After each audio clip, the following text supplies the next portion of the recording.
¿Cómo están, queridos amigos chahuistleros? En esta segunda temporada tendremos grandes invitados con información de alto valor para ustedes. No se lo pierdan.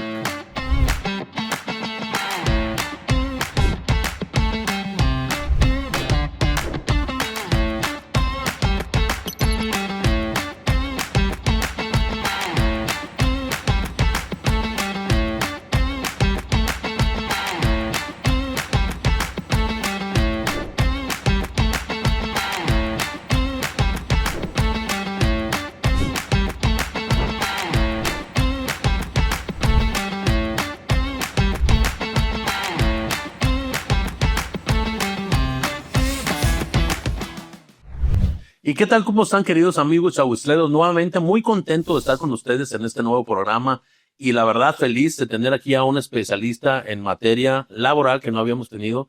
Quiero presentarles al licenciado Antonio Pardo Portillo, que es un especialista en materia laboral y nos va a estar instruyendo en este sentido. Quiero darle la palabra, licenciado. ¿Cómo estás? ¿Qué tal, Jorge? Muy Muchas gracias. Es un honor estar con ustedes. Platícanos un poquito de ti, o sea, ¿quién es Antonio Pardo y cuáles tus especialidades que tienes, tu profesión, para que te conozca aquí la comunidad? Claro. Mi nombre es Antonio Pardo, José Antonio Pardo Portillo. Soy abogado, especialista en materia laboral. Soy abogado y egresado por la Universidad Nacional Autónoma de México, la UNAM. Tengo especialidad en amparo y derecho constitucional y también en finanzas por el TEC de Monterrey. Llevo 20 años de expertise en la materia, desde que era pasante. Okay. Comencé a los 19 años, actualmente tengo 39.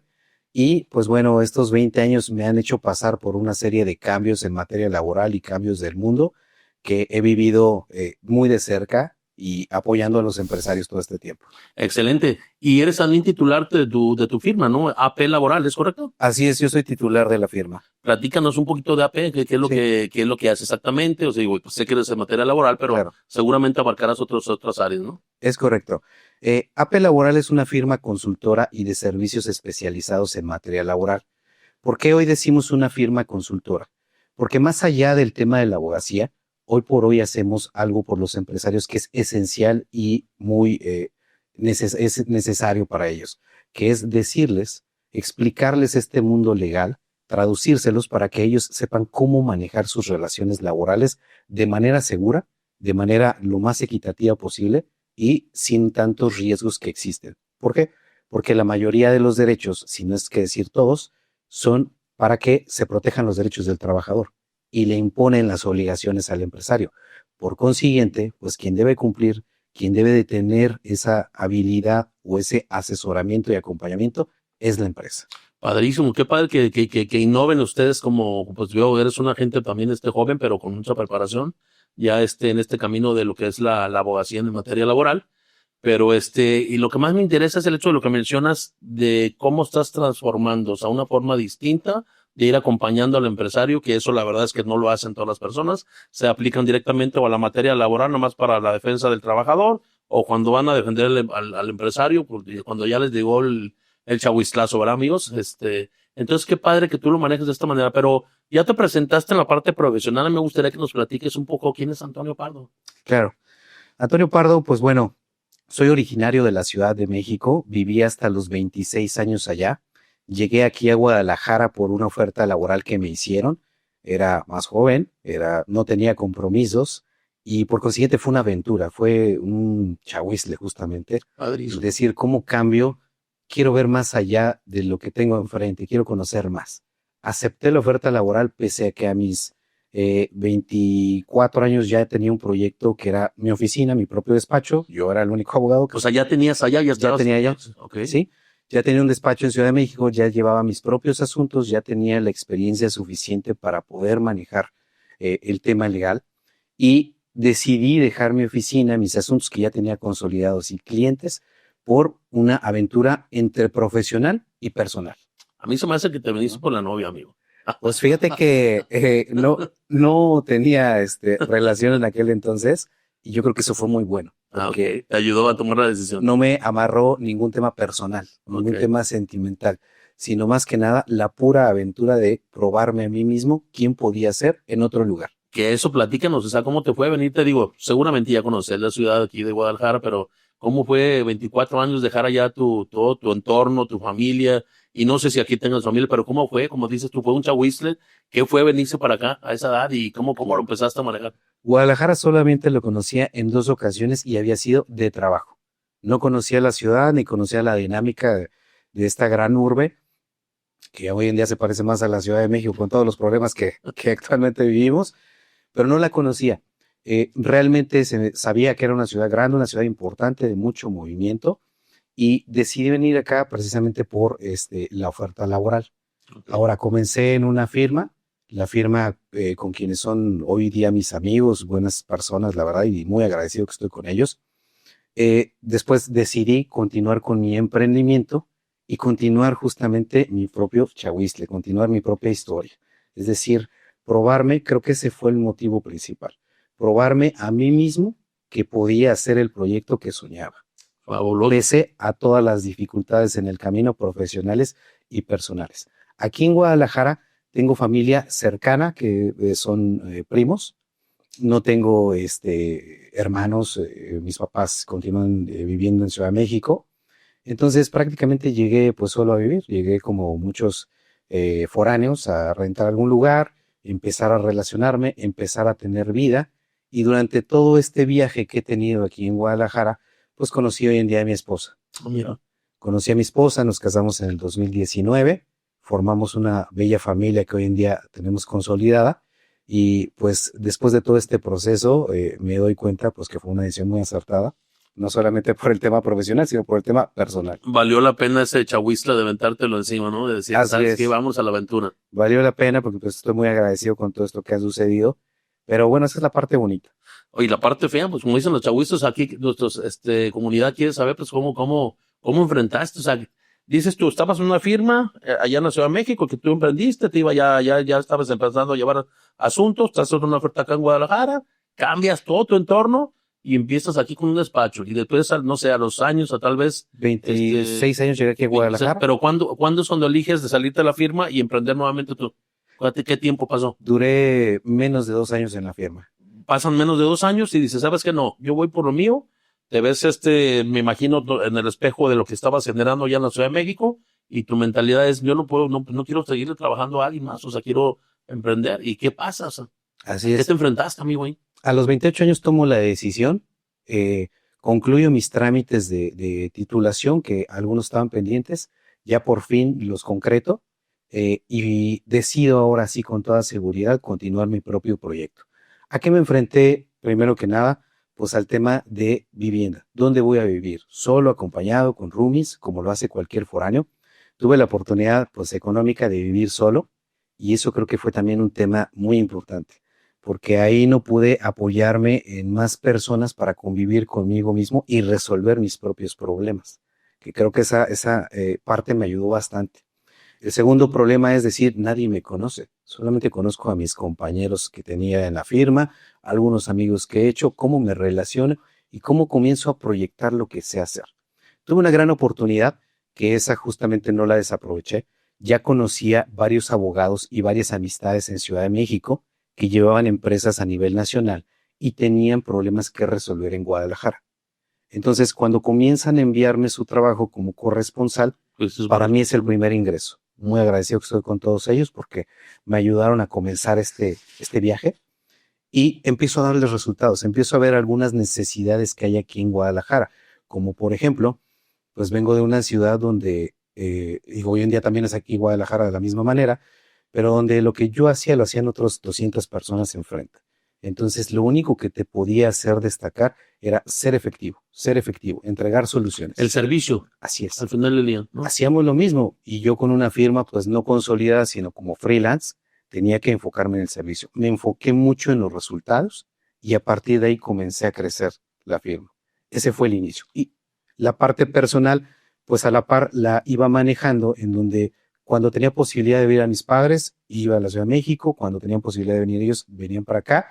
Y pues bueno, hacerme de amistades, hacerme de mi red de contactos, siempre lo tuve muy claro, gente valiosa, que eso es, hasta la fecha lo trato de hacer, y ese es un tema principal que no solamente a mí me puede aplicar, sino a cualquier joven o persona que comienza a emprender o a iniciar una nueva vida. Interesantísimo tus comentarios. Mira, ya vieron aquí comunidad cómo el licenciado se viene de la Ciudad de México, cómo empieza a hacer sus inicios aquí en una ciudad distinta, sin amigos, y cómo se empieza a abrir paso a través de su misma capacidad, de su mismo conocimiento, de sus mismas relaciones que tenía en la Ciudad de México y cómo las empieza a enfocar aquí en Guadalajara. Y algo bien importante que dijo él, el servicio siempre te va a diferenciar, es decir, el servicio especializado en que cuando lo que tu boca dice, sea. O sea, esto es importantísimo y para mí esto es garantía en todo tipo de actividad que tengas. Y bueno, pues en ese sentido, Antonio, ya nos dices tú cuál es tu la parte profesional, la parte personal, cómo fuiste caminando.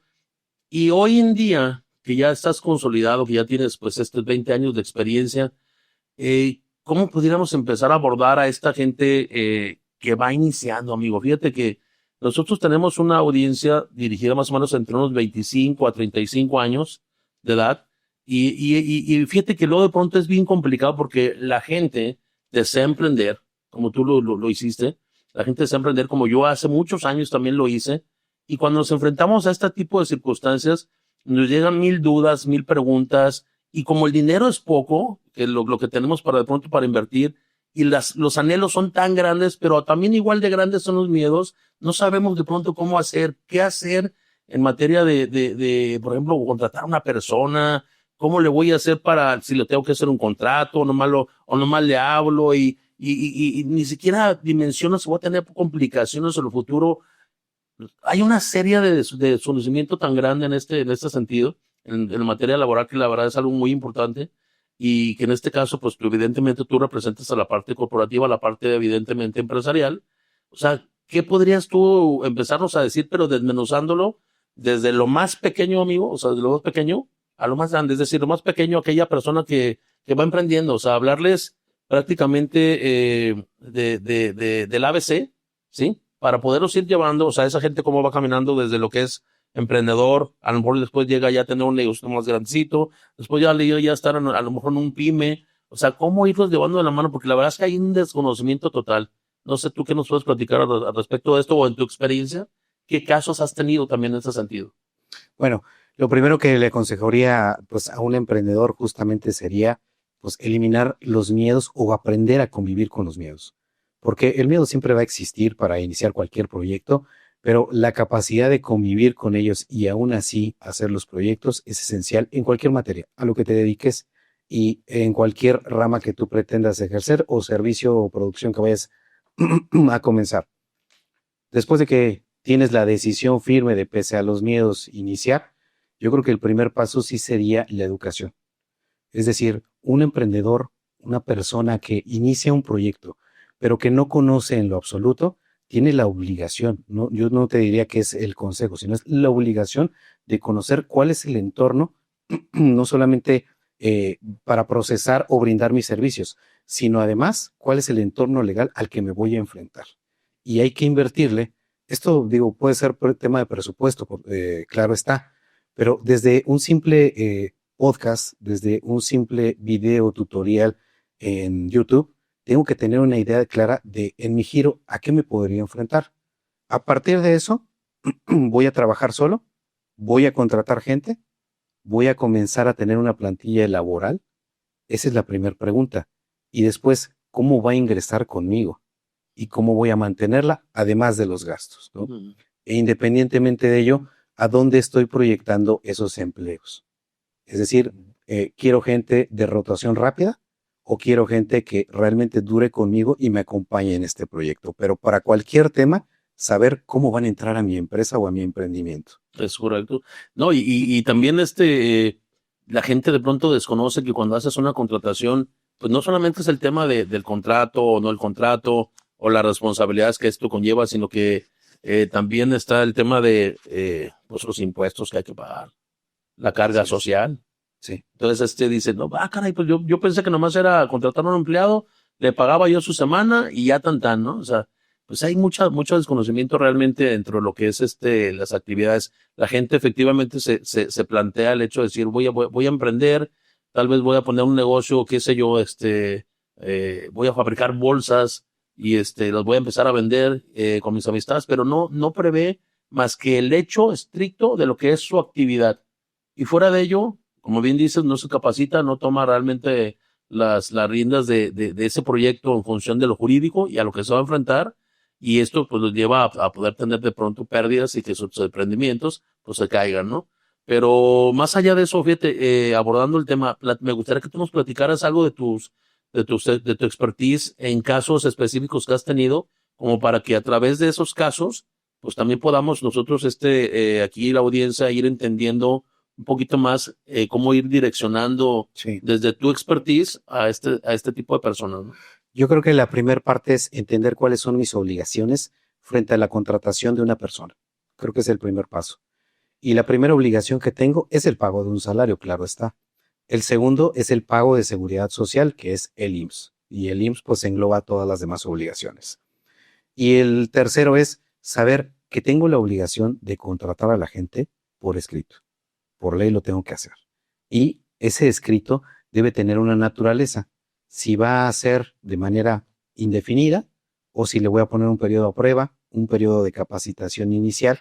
Pero todo eso lo sé si me informo y me educo en ese camino legal. Qué bueno que dices esto y quiero hacer un acotamiento para hacerte esta pregunta. De pronto en el argot del día a día, yo también soy abogado, pero no soy especialista en la materia laboral. Sin embargo, pues me enfrento también de pronto a cosas que veo en ese sentido. Y te quiero hacer este ejemplo.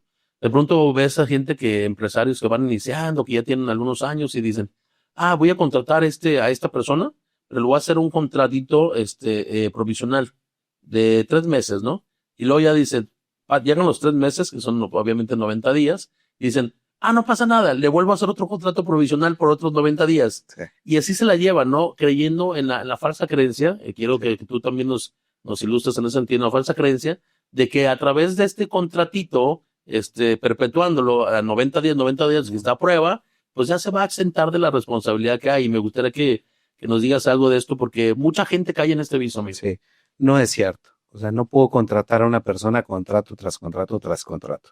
Hay algo que se llama estabilidad en el empleo y viene pues obviamente en la Ley Federal del Trabajo, en donde sí me da la oportunidad de firmar un contrato por 1 mes o por 3 meses, dependiendo de la naturaleza, si es a prueba o capacitación inicial, pero terminado este periodo, el trabajador está conmigo de manera indefinida. No lo puedo despedir ni lo puedo terminar más que por las causas que propiamente la ley me dice que lo puedo dar de baja.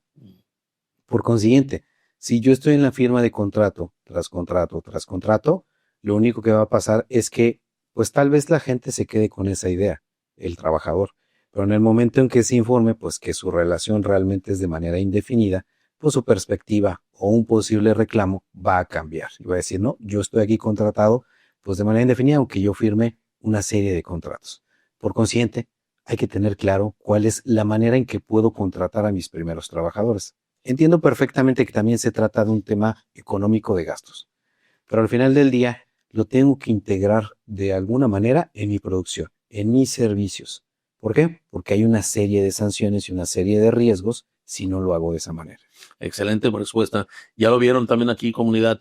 Fíjate que te estoy haciendo preguntas que vienen no directamente a mí, sino que están filtradas por lo que veo en el día a día.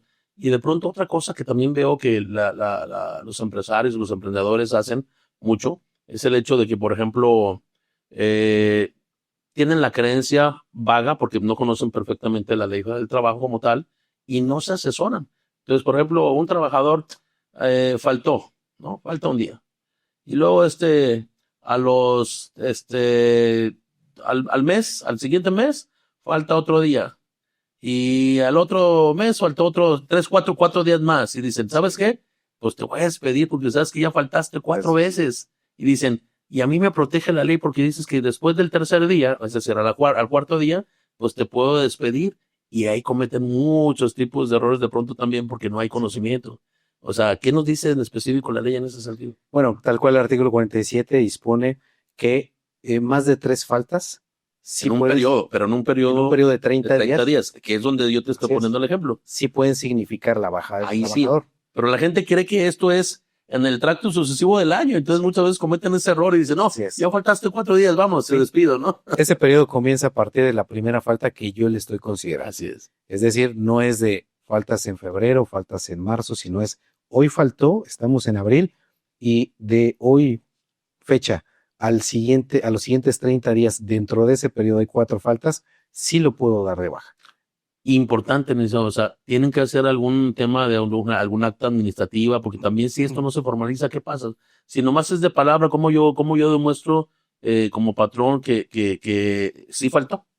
Es correcto. Tiene que existir de por medio un proceso de rescisión que la propia ley establece. Y ese proceso de rescisión es que primero debo de elaborar un aviso hacia el trabajador donde le escribo claramente cuáles son las causas y los motivos de la baja y fundamentarlo con lo que dice la ley. Es decir, el artículo 47 dice esto, por eso te estoy dando de baja. Una vez que lo tengo, se lo entrego al trabajador y pues me tiene que firmar de recibido. En caso de que se negara a recibírmelo, tengo que darle aviso al tribunal para que el propio tribunal lo notifique. Ajá. Si no hago este procedimiento, no estoy dentro de legalidad. ¿Lo puedo dar de baja? Sí, sí lo puedo dar de baja. Puedo decirle que ya no entré también, pero al final de cuentas no estoy dentro de lo que tendría que hacer. Como este tipo de acciones que estamos comentando, llevamos 2, ¿cuáles otras vicios? Porque no tengo otra manera de encontrarle. ¿Cuál otro vicio puede cometer de pronto ese emprendedor, esa empresa pequeña que por falta de desconocimiento en base a tu práctica has encontrado? Yo creo que el principal es cuáles son las causas de terminación. No conocer con claridad las causas de terminación de la relación laboral. Una de ellas sí son las faltas, pero existen más. ¿Qué pasa cuando el trabajador pelea dentro de la empresa? Cuando hay una falta de respeto grave hacia sus demás compañeros o hacia el propio empleador. También son causas de separación, pero todo esto lleva a un proceso. No puedo decirle vete inmediatamente conforme a ley, porque lo más seguro es que él también tenga una posición defensiva y esa posición defensiva pues la puede traducir en un reclamo. Por consiguiente, las causas más comunes que yo veo en la empresa, una es la de faltas, por supuesto. La siguiente es, sí, de faltas de respeto de cualquier tipo, pero también hay una en específico que es baja productividad.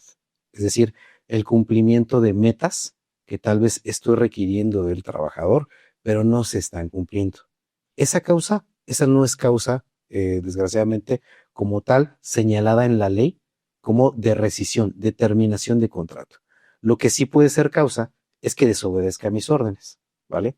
Entonces hay que diferenciar si está teniendo poca productividad o realmente está desobedeciendo las órdenes y eso sí es una causa de rescisión. Si fuera por baja productividad, tengo que implementar otros mecanismos. Pueden ser capacitación, pueden ser motivación, pueden ser hablar directamente en el tema personal con la gente y que nos indique si realmente tiene ganas de continuar el empleo. Pero si es por falta de órdenes, ahí sí entra el proceso. Ahorita que mencionas esta parte tan importante en el caso de cuando dices de la falta de productividad, ¿qué sucede ahora con el tema de que enlazan como tal a la ley de trabajo el tema de la norma 030, la 035, que es en temas de tener un espacio adecuado, un ambiente laboral para el trabajador? Porque de pronto con el comentario que tú dices, no, pues que yo no estoy siendo productivo porque el ambiente laboral me tiene estresado, porque el ambiente laboral, el jefe es bien gritón, lo que sea, y entonces por eso es que estoy así, ¿no? Y ahora le avientan otra vez la bronca al empresario en la responsabilidad de que tenga que estar con este tipo de responsabilidades, gastando hora más para atender gente que hasta el psicólogo, para que, no sé, para el capacitador, el que los levante en el ánimo para que puedan tener una mejor productividad. O sea, ¿qué nos platicas de esto? Sí, bueno, en definitiva es un tema muy extenso aquí, Jorge. La realidad es que el tema de productividad en las empresas pues ha decaído ciertamente y tiene muchos factores. Pero si hablamos en específico de normas del trabajo, pues tal vez la gente, los emprendedores o muchos empresarios no lo sepan, pero hay por lo menos 45 normas del trabajo que debo de cumplir y que esas normas que les denominan NOMS son las que la propia Secretaría del Trabajo emite para seguridad en el trabajo. Una de ellas es la NOM 35, específicamente a riesgos psicosociales. Esa norma implica cuestión legal y cuestión psicológica. No se puede manejar todo desde el punto de vista legal para esas normas de seguridad en el trabajo.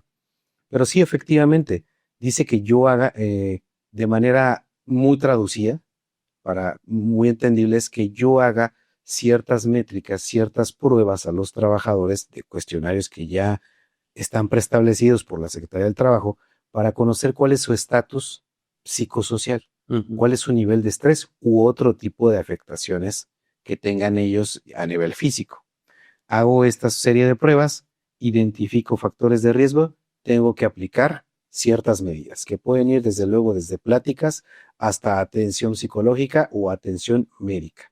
¿Y quién brinda estas atenciones? Bueno, yo debo de implementar esas medidas.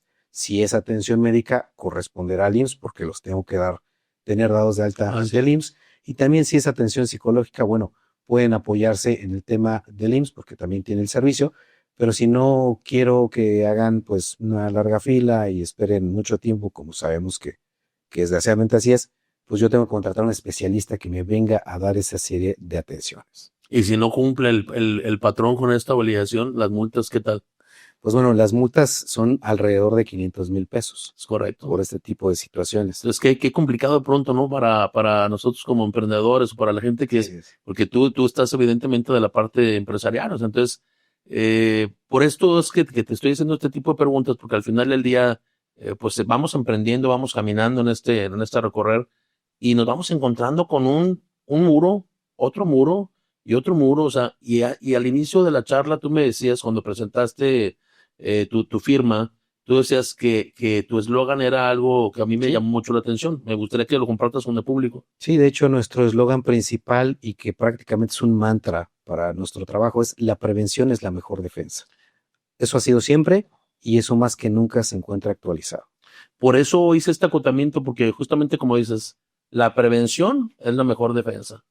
¿Qué nos puedes platicar? O sea, una vez que estamos ya abordando en temas, porque es muy extenso el tema laboral, la verdad es una materia muy importante, muy importante, pero ¿qué nos puedes abordar en el sentido de justo de la prevención? Porque pues ahí en la prevención, en la educación, desde tu parte como jurista en materia laboral, realmente está el cuidar esa espalda, el cuidar esa empresa, el cuidar sus activos, contra cuestiones que por desconocimiento de pronto llegan los chahuistles y a veces acaban con empresas. Sí.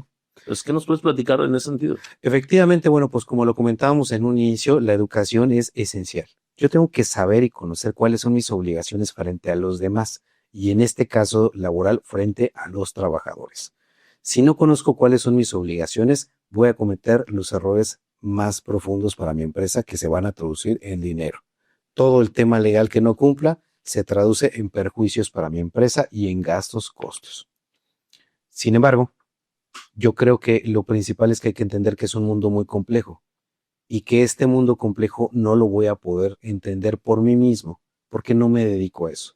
Entonces, hay un momento en toda trayectoria de los proyectos que hay que allegarse de profesionales. Es correcto. Que hay que allegarse de un buen contador, hay que allegarse de un buen abogado.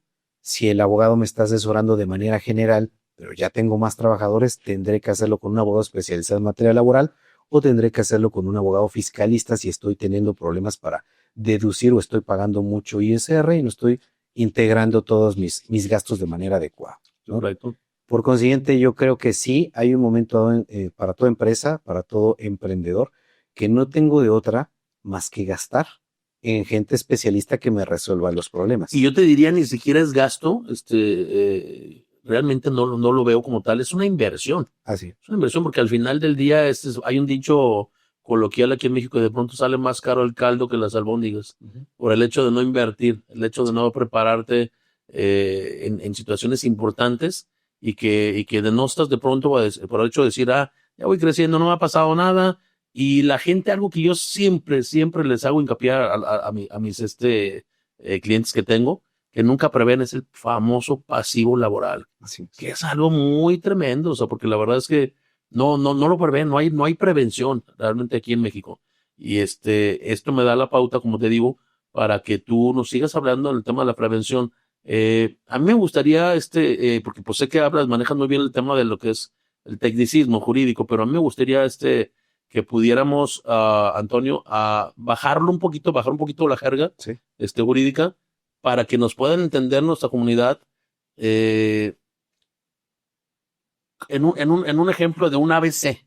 una ABC, de cosas sencillas que puedas tal vez explicarnos en función de cada una de estas situaciones que se presentan. Claro. Lo primero, ¿cómo va a entrar la gente a mi empresa? ¿Cuál es el modelo de contratación que voy a tener? Si voy a ingresar con trabajadores que voy a poner a prueba o capacitación inicial porque así me lo permite la ley, o los voy a contratar de manera indefinida. Sería el primer paso, el más básico que tiene toda empresa. El segundo, la seguridad social no es una prestación, es una obligación.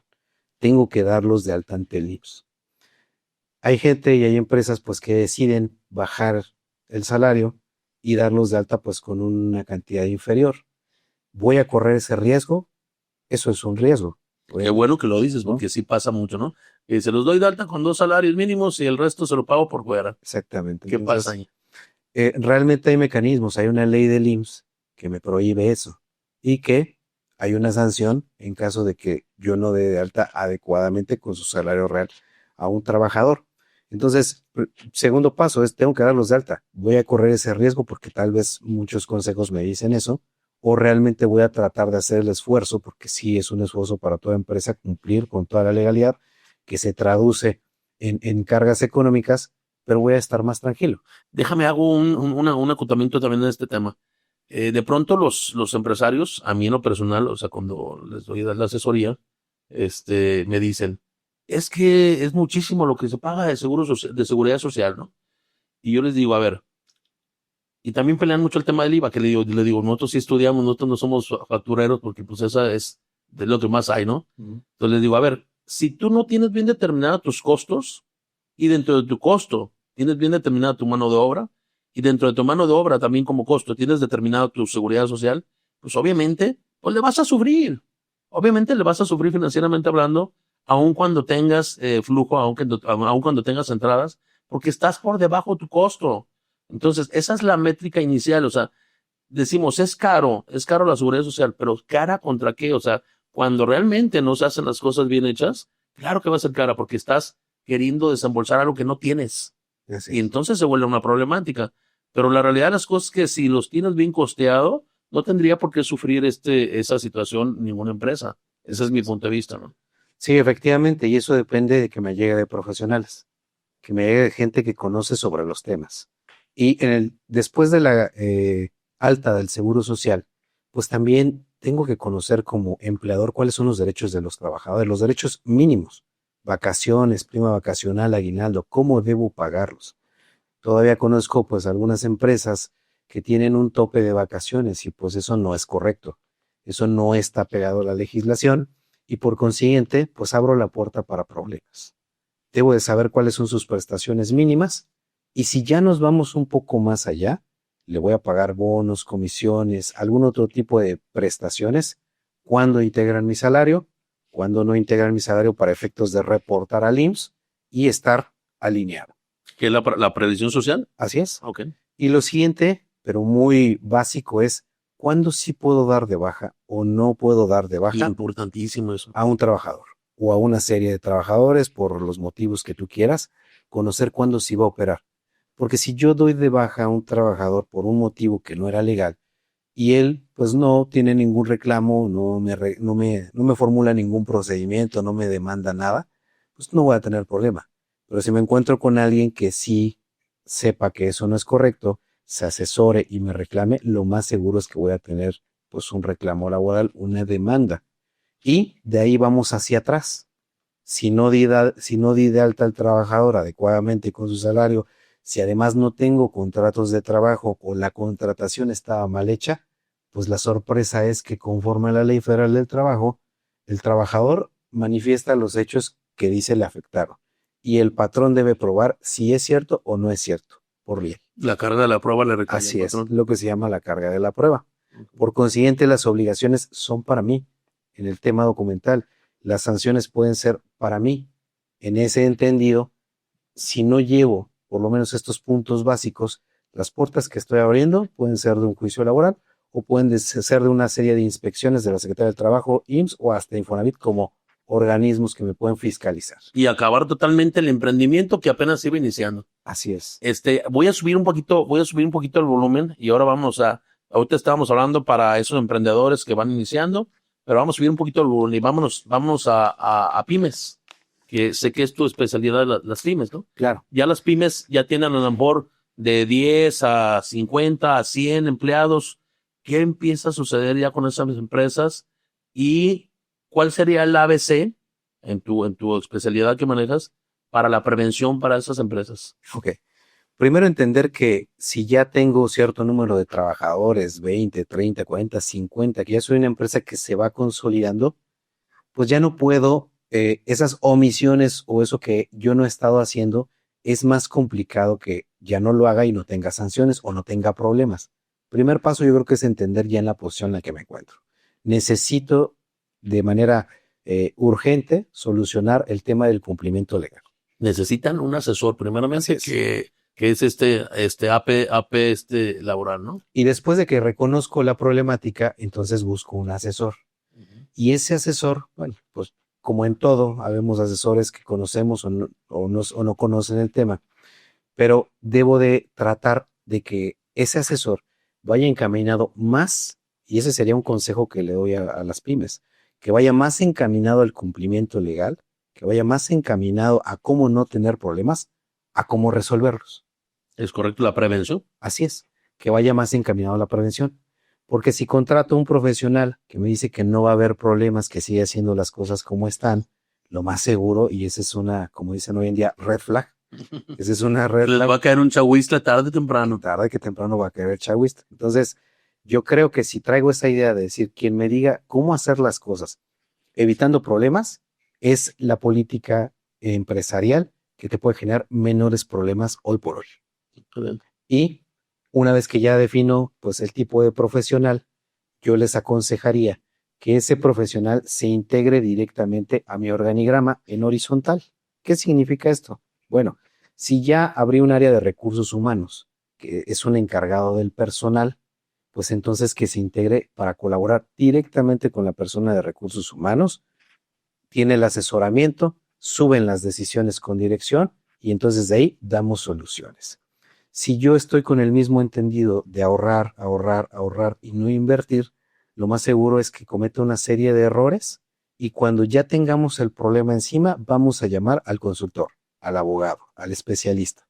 Y lo más seguro es que si es una persona honesta me va a decir que se encuentra en problemas. Yo quisiera decirle que no tiene problemas, pero sí tiene problemas y por consiguiente le van a costar. Y eso sí es un costo. Que es el paciente está malo, ¿no? Así es, el paciente está mal. ¿Qué pasa como cualquier profesional de la salud? Si yo voy a los primeros síntomas, por supuesto que me va a dar una serie de medidas que me van a servir. Si yo voy con el consultor, especialista, abogado, materia laboral para el tema de trabajadores, cuando no tengo problemas, es el mejor momento. Es correcto. Yo te diría que hoy por hoy nuestros mejores clientes en la firma son los que no han tenido problemas, porque les han salido bien las cosas a pesar de que lo han venido haciendo mal, que les extraña mucho cuando algo explota. Esos son buenos clientes para nosotros porque entonces ya hacemos un análisis y decirle, te han salido bien por milagro o te han salido bien por suerte, pero no toda la vida puedes depositar el resultado en la suerte y te explicamos lo que se ha venido haciendo de manera incorrecta, cómo deben tratarse las cosas y para que ahora sí te sientas más seguro. El cliente que ya tiene problemas también es un buen referente para nosotros. Sin embargo, si el problema ya está avanzado, si la multa ya viene, si el juicio ya está en una etapa donde casi me van a condenar, pues tendremos que darle la solución pues más clara, más concreta, que es va a tener que solucionar eso negociando o pagando. Sí. Que esa noticia es la que no quisiéramos darle a los clientes. Por eso nos enfocamos más en decirles y en la prevención cómo hacemos para que los riesgos no lleguen. Excelente. Fíjate, y te digo, es tan amplia el tema de lo laboral que, por ejemplo, ahorita se me viene a la mente, cada vez más cuando nosotros otorgamos un servicio como proveedores, de pronto a quien estamos otorgando el servicio ya de pronto nos dice, ¿sabes qué? Vas a ejecutar tal o cual servicio en mis instalaciones y entramos con el tema del famoso REPSE.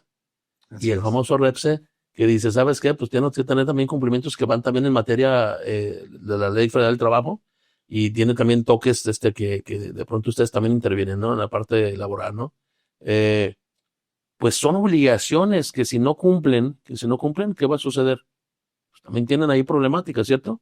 Así es. Entonces, la parte de la prevención que tú dices, siempre tener prevención para no incurrir en este tipo de acciones.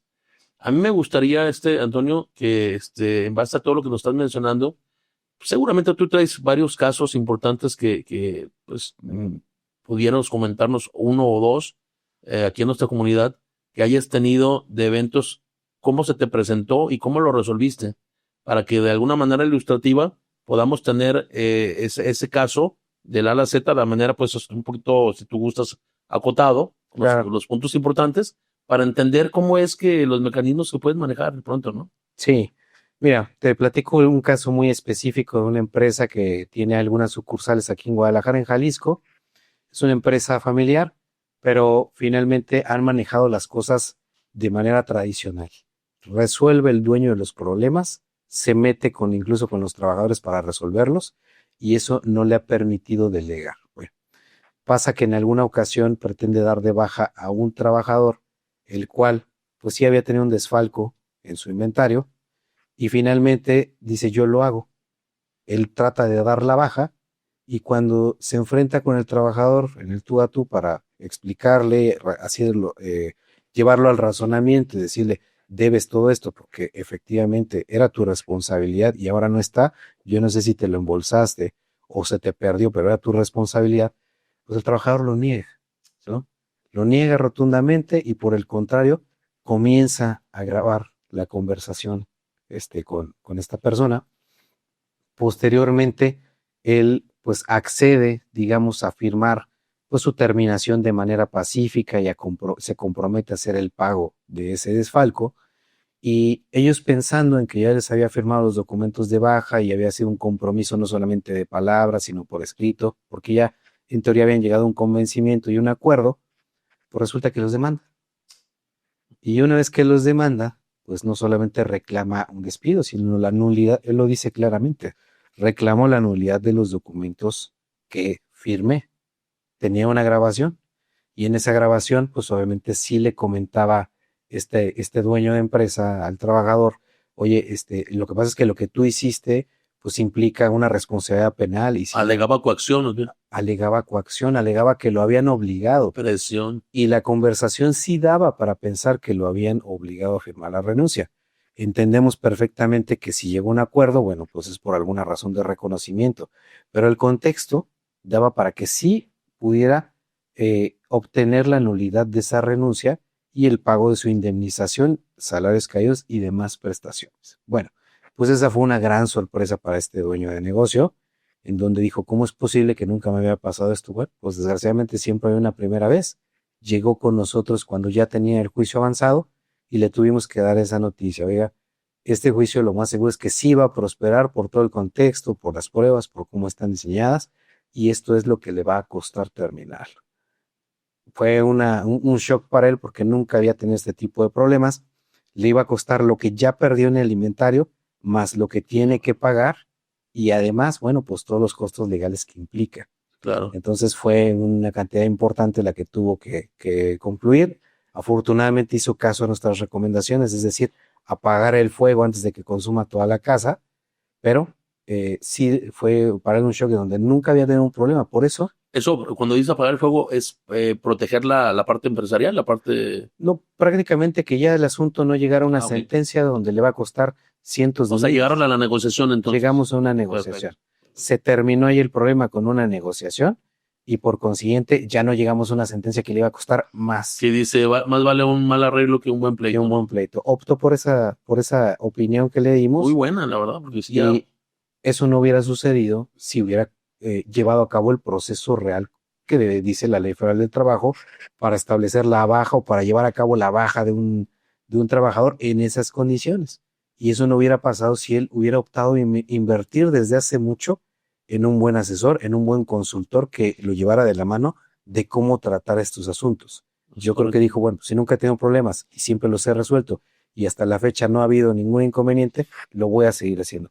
Esa confianza es la que le genera más problemas a las empresas. Entiendo perfecto. Fíjate que, Antonio, para bajar una terminología, laudo. Laudo es un proceso donde ya se finiquita y hay una sentencia, ¿cierto?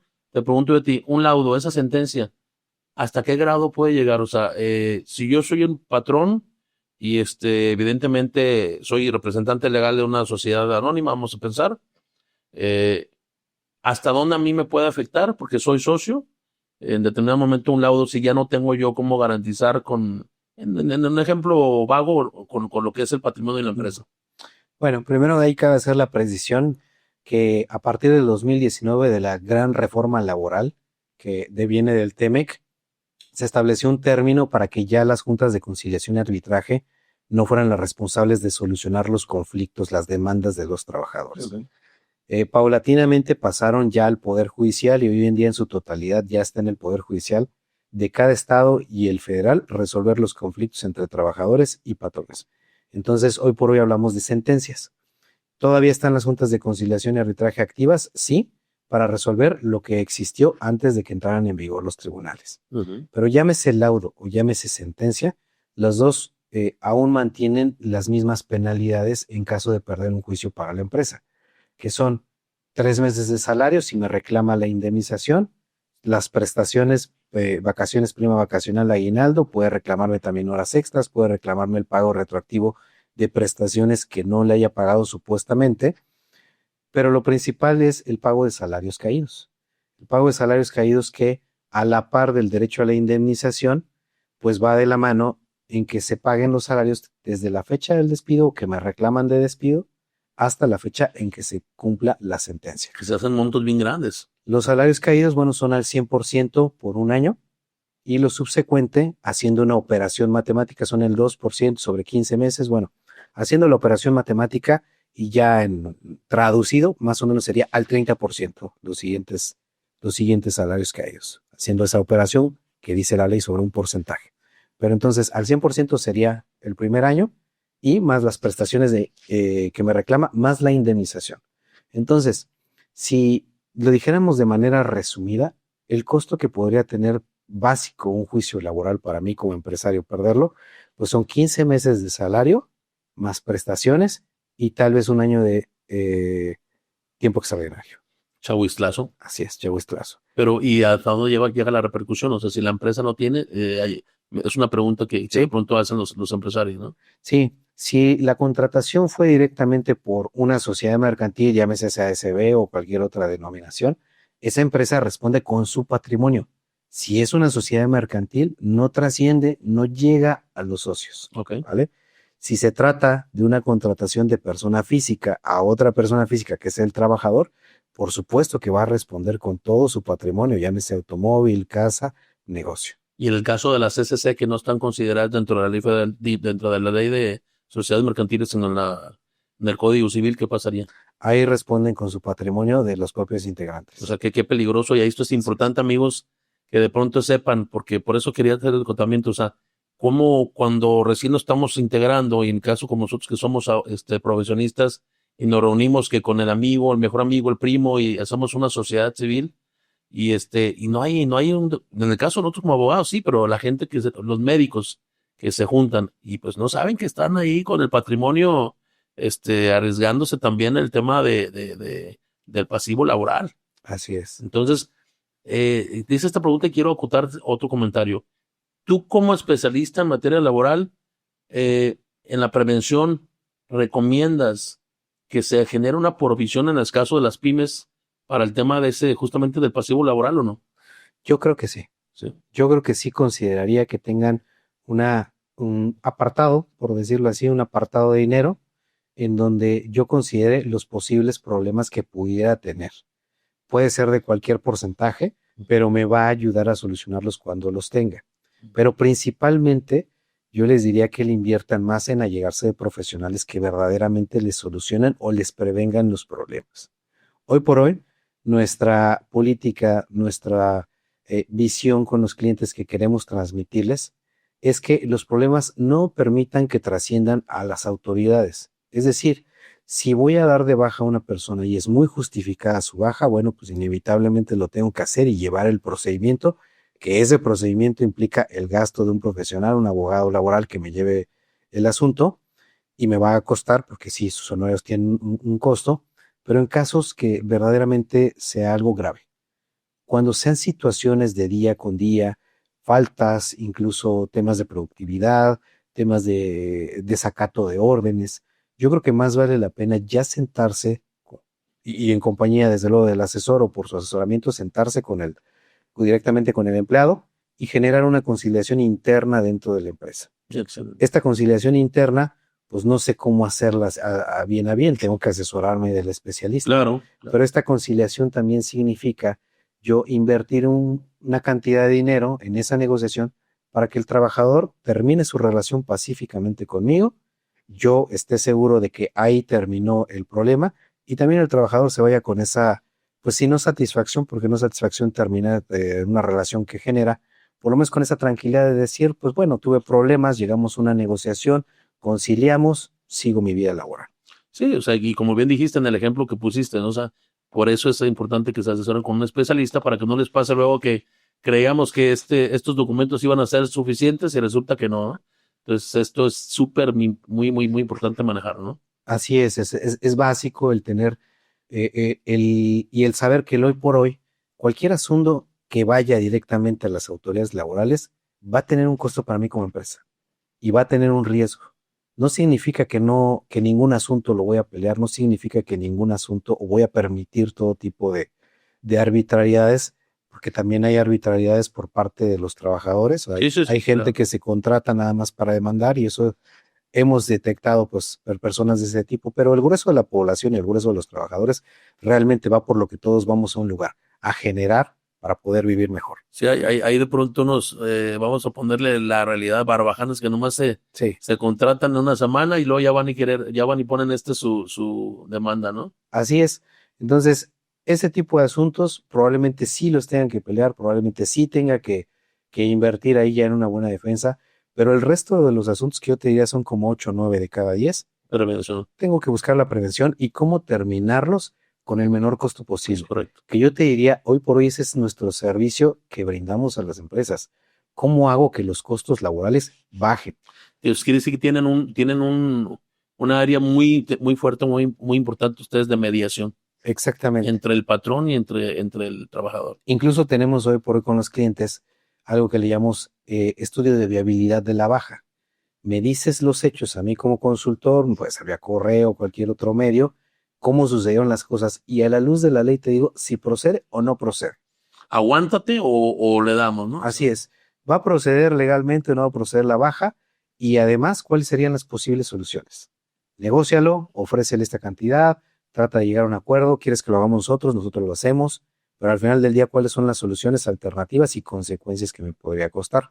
Porque eso no lo tiene muy en claro el grueso de la población de emprendedores y empresas y pymes. Sí. Normalmente toman decisiones desde el punto de vista de justicia de lo que yo tengo en mente. No lo merece, sí lo merece el trabajador y a veces ahí radican las decisiones, ¿eh? Cuando no tocó vas con el especialista que me diga si procede o no procede y es un especialista honesto que me dice no va a proceder o en este caso sí, pues tomo decisiones equivocadas. Totalmente de acuerdo contigo, Antonio. Pues mira, vamos a entrar a un segmento, aquí que es de las preguntas. Las preguntas, me están haciendo aquí una seña de producción, pero vamos a manejar por ahí las preguntas, unas 2 preguntas, por favor. ¿Cómo despedir a un colaborador correctamente? Bueno, tenemos que partir, son varios supuestos, no es una respuesta sencilla, pero vamos a tratar de hacerla lo más entendible, concreta e informada posible. Primero que nada, el contrato de trabajo no define el hecho de que una persona tenga su relación laboral conmigo o no. La Ley Federal del Trabajo dice que contrato de trabajo o relación laboral son sinónimos y puede y debe estar por escrito, pero no resta derechos laborales. Entonces, el hecho de que yo no le dé el contrato a una persona por escrito, eso no me releva a mí, no me quita la obligación laboral de todo lo que significa un trabajador. Eso hay que tenerlo muy claro, pero sí debo de tener contrato para que las reglas sean claras. Ahora, si estamos en el supuesto de que teniendo o no contrato tengo las mismas obligaciones con los trabajadores, pues significa que yo solamente puedo despedir a un trabajador por las causas que establece el artículo 47. Ahora, si ya incurrió en una de esas faltas, tengo que seguir el procedimiento administrativo dentro de la empresa, que es justificar los motivos, relacionarlos con la causa que me establece el artículo 47, entregarle su aviso de rescisión al trabajador y si se niega a recibirlo, presentarlo ante el tribunal para que se lo notifique directamente. Esto tampoco me exime de pagarle el finiquito al trabajador, se lo tengo que pagar sí o sí porque ya es su derecho, lo mismo que hablábamos. Tenga o no tenga contrato, ya tiene sus derechos laborales por el simple hecho de prestarme los servicios. Entonces, una manera absolutamente segura y sin riesgos, pues nunca la habrá porque depende del contexto, depende de la causa. Pero si la causa está justificada y yo llevo a cabo el procedimiento, tengan por seguro que será difícil que me puedan reclamar que no fue justificada la baja y que me puedan demandar la indemnización y todo el resto de prestaciones. ¿Qué tipo de contratación es más conveniente según el tamaño de mi empresa? ¿Freelance, honorarios o nómina? Bueno, el tema de la figura de freelance para contratar a una persona o por honorarios prácticamente es lo mismo. Es decir, yo contrato a un profesionista para que me desarrolle ciertos servicios, pero esos servicios pues obviamente tienen que ser con sus propios medios, con sus propios tiempos y con total independencia. Yo no puedo decir que una persona es contratada por mí por honorarios cuando tiene un horario, un salario, un puesto de trabajo. Eso es una relación de trabajo, solamente que estaría disfrazada de honorarios. Entonces, si contrato a alguien por honorarios, totalmente tiene que ser, bueno, con un contrato de prestación de servicios con sus propios medios, herramientas, tiempos y técnicas. Si ya voy a contratar a una persona directamente señalada como trabajador, bueno, pues tiene que ser mediante el contrato de trabajo y con los derechos inherentes. Depende de las necesidades, yo lo diría. Pues bueno, pues esperemos a toda nuestra comunidad ya que cada uno de los comentarios, experiencias vertidos aquí en el programa, pues les puedan ser de gran utilidad. Yo seguro estoy que sí va a ser así. También aquellos que quieran pues acercarse realmente a un especialista aquí con el abogado Antonio podrán acercarse, la verdad tendrán una grata atención en un servicio profesional y seguro estoy que podrá apoyarles mucho, ¿no? Quiero yo despedirme, Antonio, la verdad un placer haberte tenido aquí en el programa y pues nada, les mando un gran abrazo, un gran saludo a toda nuestra comunidad de Chahuistleros y no se pierdan los siguientes programas, la verdad van a estar padrísimos, tenemos más invitados de diversos temas y pues la idea de nosotros es poderles dar cada día lo mejor que vamos teniendo a mano para que ustedes no batallen lo que en su momento hemos batallado muchos de nosotros, ¿no? Entonces la realidad de las cosas es que estamos por aquí por ustedes y para ustedes. Me despido con mucho gusto y estamos próximos en nuevos programas. Hasta luego.